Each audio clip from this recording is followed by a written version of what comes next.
저는 35살, 회사 다니는 평범한 여자입니다. 남편과는 연애 3년, 결혼 5년 차예요. 저희 결혼 생활은 좋았어요. 아니, 좋다고 믿었어요.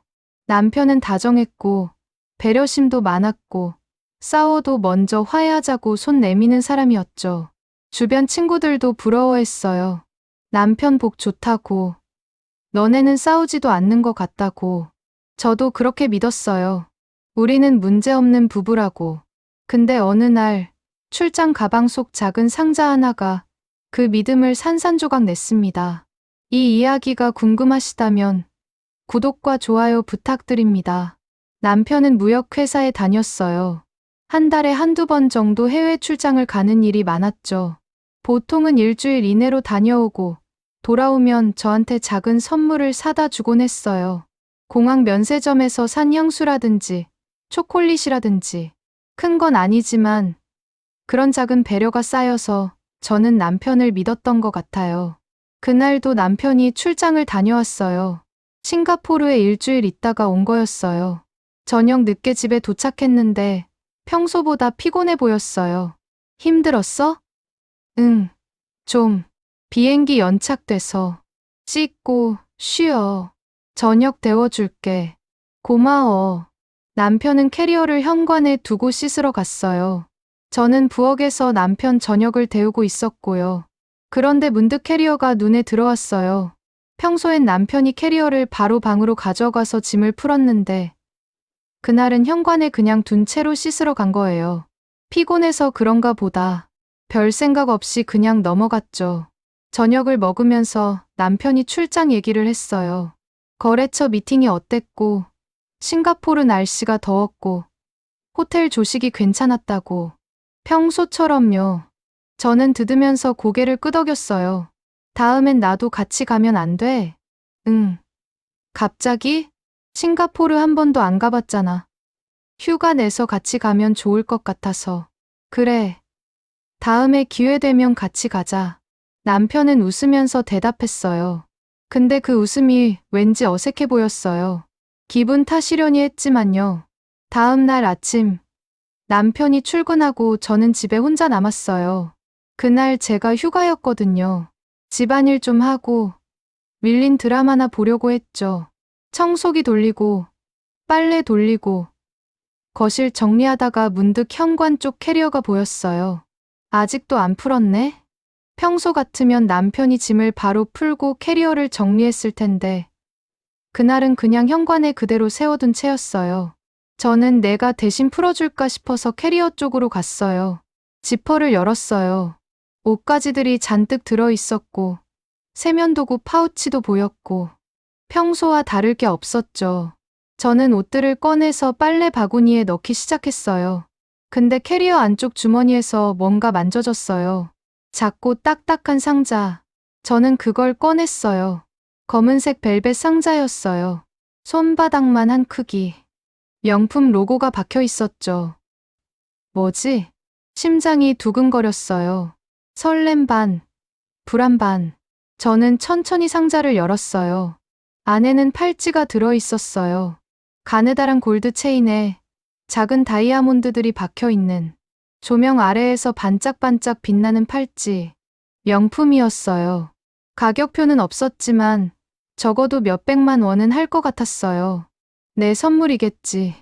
저는 그렇게 생각했어요. 남편이 저한테 줄 깜짝 선물이라고. 그래서 숨겨둔 거라고. 아직 기념일도 아니고 제 생일도 아니지만 그냥 주고 싶어서 산 거라고. 저는 상자를 다시 닫고 원래 자리에 넣어뒀어요. 그리고 캐리어를 다시 닫았죠. 남편이 직접 저한테 주길 기다려야 할 것 같았거든요. 서프라이즈를 망치고 싶지 않았어요. 그날 저녁, 남편이 돌아왔을 때 저는 평소처럼 굴었어요. 아무것도 모르는 척. 남편도 평소처럼 굴었고요. 저녁 먹고, TV 보고, 각자 핸드폰 보고, 남편은 팔찌 얘기를 꺼내지 않았어요. 내일 줄 건가? 이틀이 지났어요. 사흘이 지났어요. 일주일이 지났어요. 남편은 여전히 팔찌 얘기를 안 했어요. 저는 점점 이상했어요. 보통 남편이 선물을 사오면 바로 주거든요.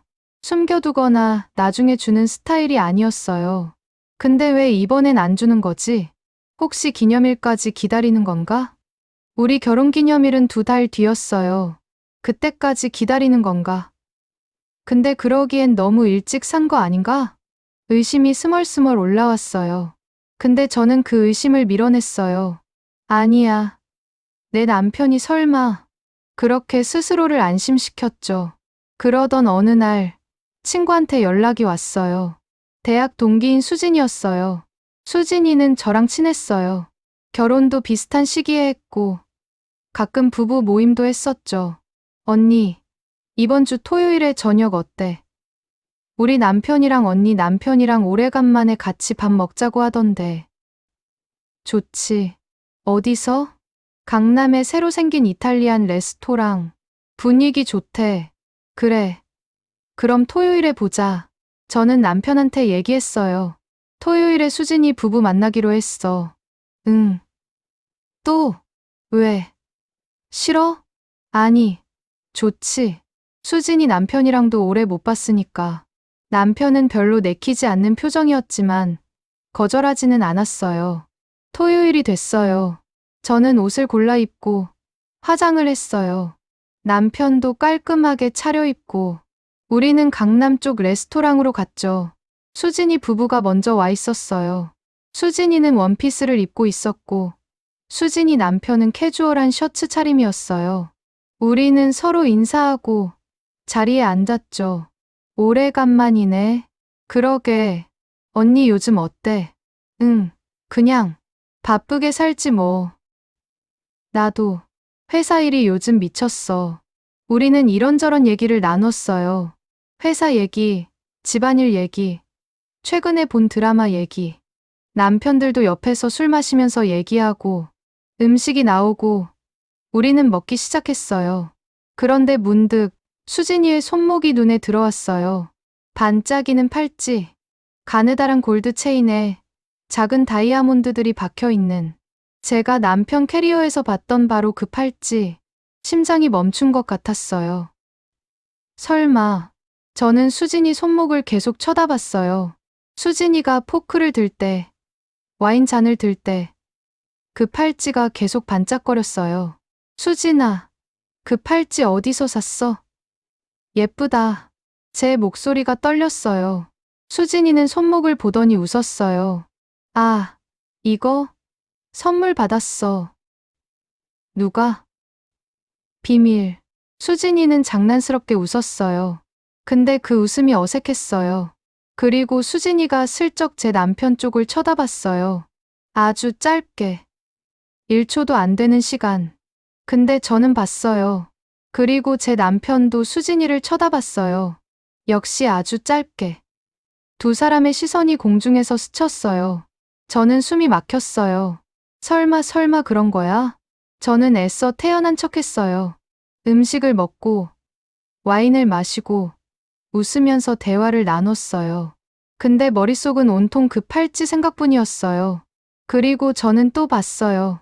테이블 아래에서 수진이의 발끝이 제 남편 쪽으로 살짝 뻗어 있는 걸. 그리고 남편의 발이 수진이 쪽으로 기울어져 있는 걸 스치듯이 아주 자연스럽게. 저는 포크를 떨어뜨릴 뻔했어요. 언니, 괜찮아? 응, 괜찮아. 손이 미끄러졌네. 저는 억지로 웃었어요. 그날 저녁, 더 이상 견딜 수가 없었어요. 저는 화장실 간다고 하고 자리에서 일어났어요. 화장실로 가는 복도에서 뒤를 돌아봤어요. 수진이와 남편이 나란히 앉아서 얘기하고 있었어요. 수진이 남편은 핸드폰을 보고 있었고, 두 사람은 작게 웃으면서 뭔가 얘기하고 있었죠. 저는 화장실로 들어가서 세면대에 손을 짚었어요. 거울 속 제 얼굴이 새하얗게 질려 있었어요. 진짜야. 정말 그런 거야? 눈물이 날 것 같았어요. 근데 울 수가 없었어요. 아직 확신할 수 없었으니까. 증거가 없었으니까. 저는 물로 얼굴을 씻고 숨을 크게 들이쉬고 다시 자리로 돌아갔어요. 언니, 오래 걸렸네? 응. 사람이 많더라. 저는 다시 앉아서 평소처럼 굴었어요. 웃고, 얘기하고, 음식 먹고. 근데 모든 게 연기였어요. 집으로 돌아오는 차 안에서 남편이 물었어요. 오늘 왜 그래? 기분 안 좋아 보이던데. 아니, 괜찮아. 좀 피곤해서. 수진이 부부 보니까 좋았어? 응, 좋았어. 저는 창밖을 보면서 대답했어요. 남편 얼굴을 볼 수가 없었거든요. 집에 도착해서 남편은 먼저 씻으러 갔어요. 저는 거실에 앉아서 멍하니 있었어요. 머릿속이 복잡했어요. 팔찌, 시선, 발끝, 모든 게 이어졌어요. 남편이 출장 가서 산 팔찌. 그걸 저한테 준 게 아니라 수진이한테 준 거. 모임 자리에서 두 사람이 나눈 시선. 테이블 아래에서 스친 발끝. 아니야. 착각이야. 내가 예민해서 그런 거야. 저는 스스로를 달랬어요. 근데 마음 한구석에선 알고 있었어요. 이건 착각이 아니라고. 그날 밤, 저는 잠을 못 잤어요. 옆에서 남편은 편하게 자고 있었지만, 저는 천장만 바라봤어요. 다음 날부터 저는 남편을 관찰하기 시작했어요. 핸드폰을 볼 때 표정, 퇴근 시간, 주말 스케줄, 모든 걸 체크했죠. 그리고 며칠 뒤, 기회가 왔어요. 남편이 씻으러 가면서 핸드폰을 거실에 두고 간 거예요. 평소엔 절대 안 그러는데, 그날은 급하게 씻으러 가느라 깜빡한 것 같았어요. 저는 핸드폰을 집어 들었어요. 비밀번호는 알고 있었어요. 남편이 제 앞에서 몇 번 입력하는 걸 봤거든요. 핸드폰을 열었어요. 카톡부터 확인했죠. 수진이와의 대화방을 찾았어요. 있었어요. 대화 내역이 잔뜩 있었어요. 오늘 보고 싶어. 나도. 근데 조심해야지. 토요일에 봤는데도 부족해. 나도 그래. 빨리 또 보고 싶어. 다음 주 수요일에 시간 돼? 응. 저녁에 괜찮아? 그래. 호텔로 올래? 응. 몇 시? 7시. 알겠어. 사랑해. 나도. 손이 떨렸어요. 스크롤을 더 내렸어요. 더 많은 대화가 나왔어요. 몇 달 전부터 이어진 대화들. 사랑한다는 말들. 보고 싶다는 말들. 호텔에서 만났다는 얘기들. 사진도 있었어요. 침대에 누워있는 수진이 사진. 남편이 찍은 거겠죠. 저는 핸드폰을 내려놨어요. 더 이상 볼 수가 없었어요. 욕실에서 물소리가 들렸어요. 남편이 곧 나올 거예요. 저는 핸드폰을 원래 자리에 놓고 소파에 앉았어요. 심장이 미친 듯이 뛰었어요.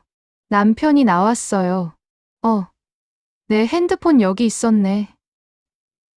응, 거실에 두고 갔더라. 아, 깜빡했다. 고마워. 남편은 핸드폰을 집어 들고 방으로 갔어요. 저는 소파에 그대로 앉아 있었어요.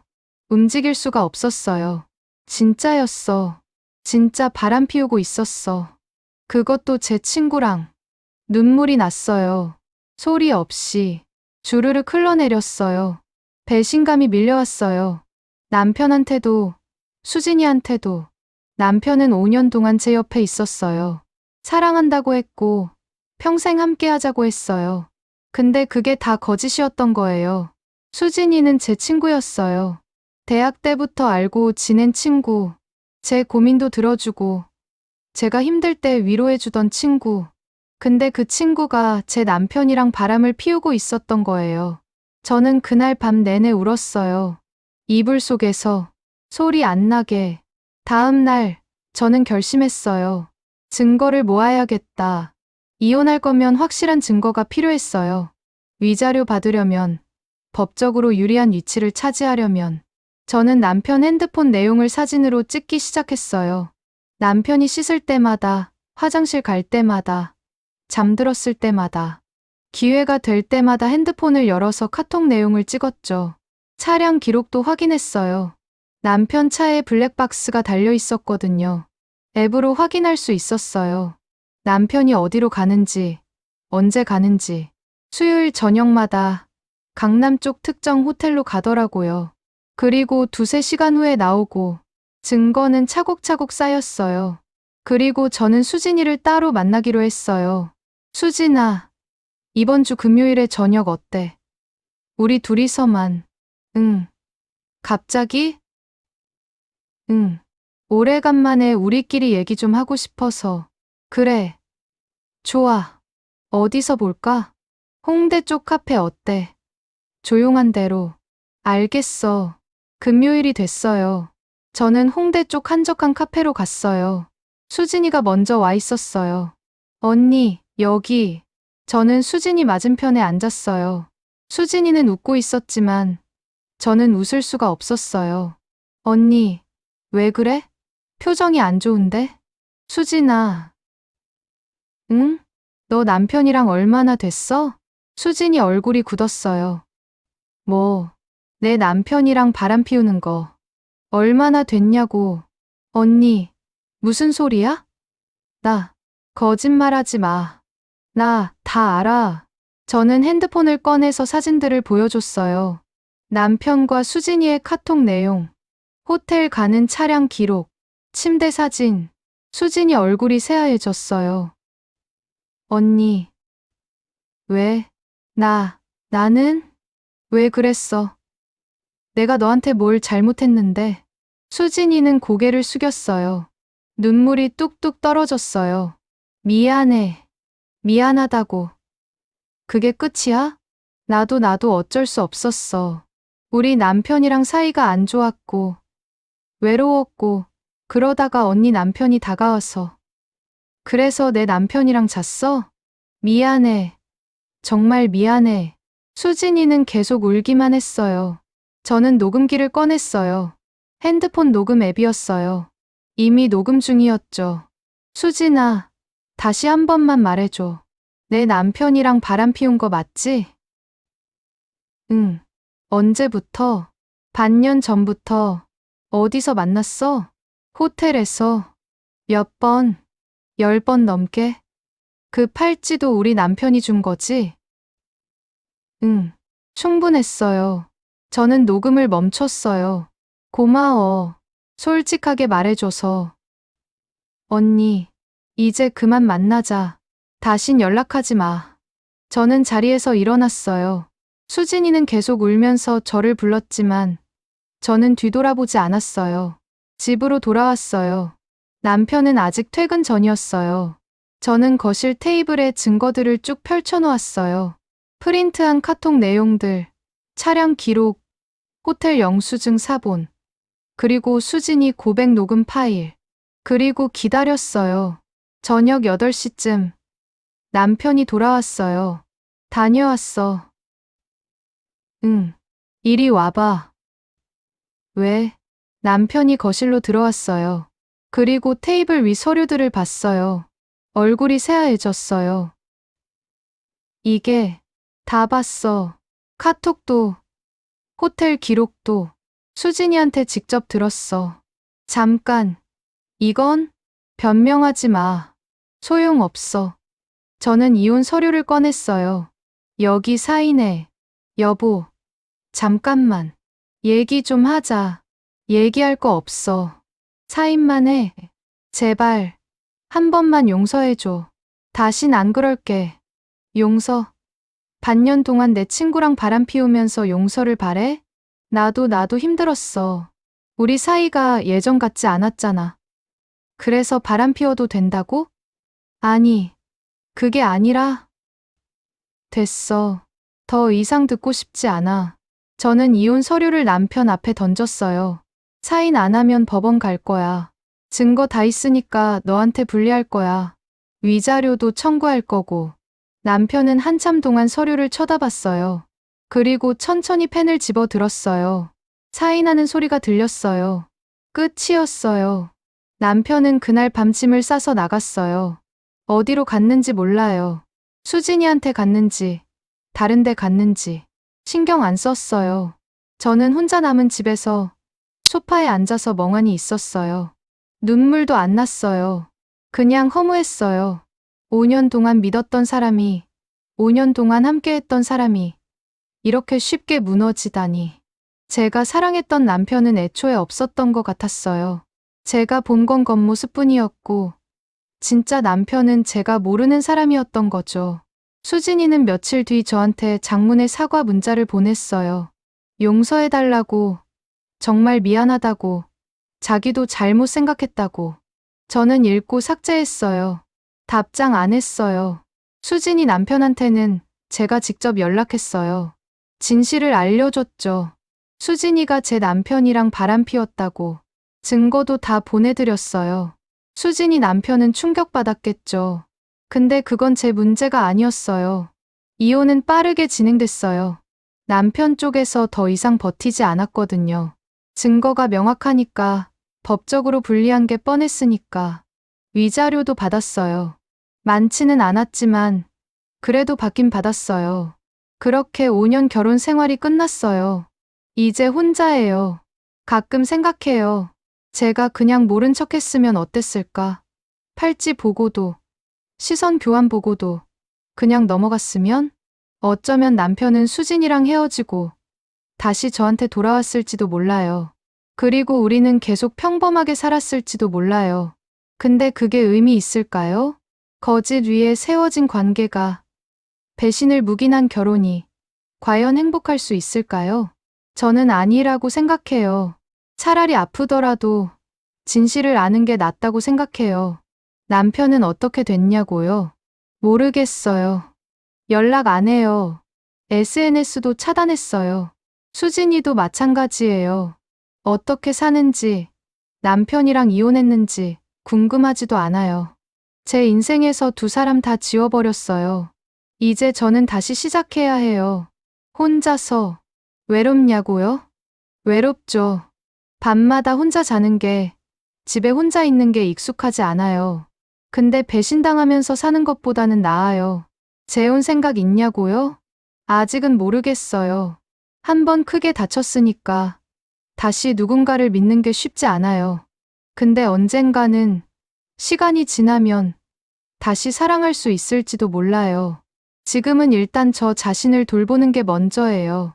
후회하냐고요? 아니요. 남편을 떠나보낸 거, 수진이를 잘라낸 거, 하나도 후회 안 해요. 오히려 잘한 것 같아요. 저는 제 삶을 지켰어요. 거짓된 행복 대신 아프지만 진실된 삶을 선택했어요. 그리고 그게 맞다고 생각해요. 출장 가방 속 작은 상자 하나가 제 결혼을 끝냈어요.